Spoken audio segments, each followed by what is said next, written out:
Pakistani hotel স্টাইলের কড়াই chicken.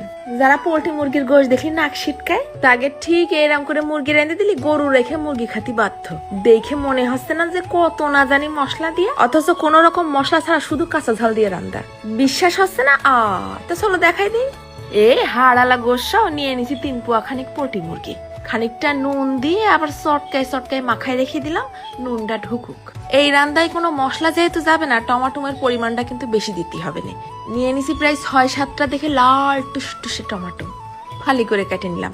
তারপরে নিছি রগ রগে ভরা যৌবনধারী কয়টা লাল সবুজ কাঁচা ঝাল, কুচোয় রাখলাম কয়টা, চিড়ে রাখলাম কয়টা।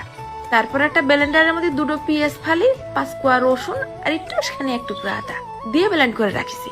ঘপ ঘপ করে কড়াইয়ের মধ্যে বালতি ধরে ঢেলে দিলাম তেল। প্রথম পর্যায়ে একটু তেলটা বেশি লাগবে না।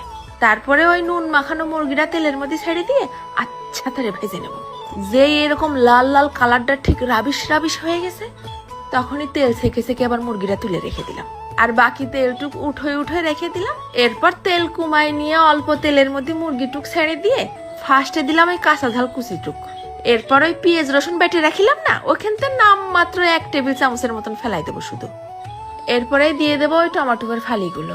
1-2 মিনিট নাড়াচাড়া করে নিয়ে, বেশি না কিন্তু, ঢালে দিছি আবার 1/2 কাপের মতন পানি। তারপর ঢাইকে দেবো টমাটোটা একটু সিদ্ধ হোক। এই রান্দায় কিন্তু কোনো রকমের হলুদ যাবে না। মাঝে মধ্যে ঢাকনাটা খুলে খুলে কিন্তু আবার একটু নাড়াচাড়া করে দিতে হবে না। যেই এরকম টমাটোটা গলে গেছে, তখন আবার একটু সিমটি দিয়ে খুসাই খুসাই টমাটোমের গাছ চাদরটা খুলে নিয়ে আসলাম। নাড়ে চাড়ে অপেক্ষা করতে হবে না কিন্তু টমাটোটা গলা পর্যন্ত। টমাটোটা পিরায় যখন গলে আইছে, তখনই ফেলাই দেবো ওই চিড়ে নিয়ে কাঁচা ঝাল। আর ফেলাই দিছি 1 চা চামচের মতন কালো গোলমরিচের গুঁড়ো। এই যা, সেই মুরগিতে নুন দিছি, আর তো নুন দেইনি। শেষ পর্যায়ে এবার ফেলাই দিলাম খানিকটা নুন। এরপর ঢাইকে রাখি টমাটোটা গোশের সাথে মজু। দেখছো কালার? মনে হচ্ছে না স্যান্ডেলটা খুলে ঝাঁপাই পড়ি। এতে কিন্তু কোনো শুকনো ঝালের গুঁড়ো দেয়নি। টমাটোটা যত লাল হবে, তরকারির কালারটা তত লোভনীয় আসবে।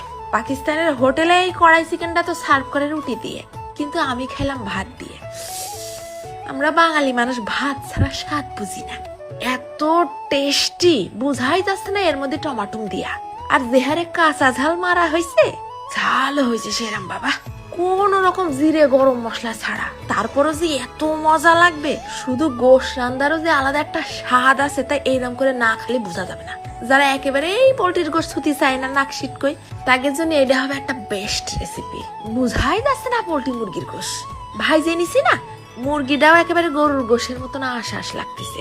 আর যারা পোল্ট্রি মুরগি পছন্দ করো, একঘেয়েমি গোশ খাতি খাতি যারা বিরক্ত, তারা একদিন বিনা মশলায় এরাম করে রাইন দেখে দেখে নেই কড়াই চিকেনটা। আমার ফ্যামিলি তো যে ভাত খায়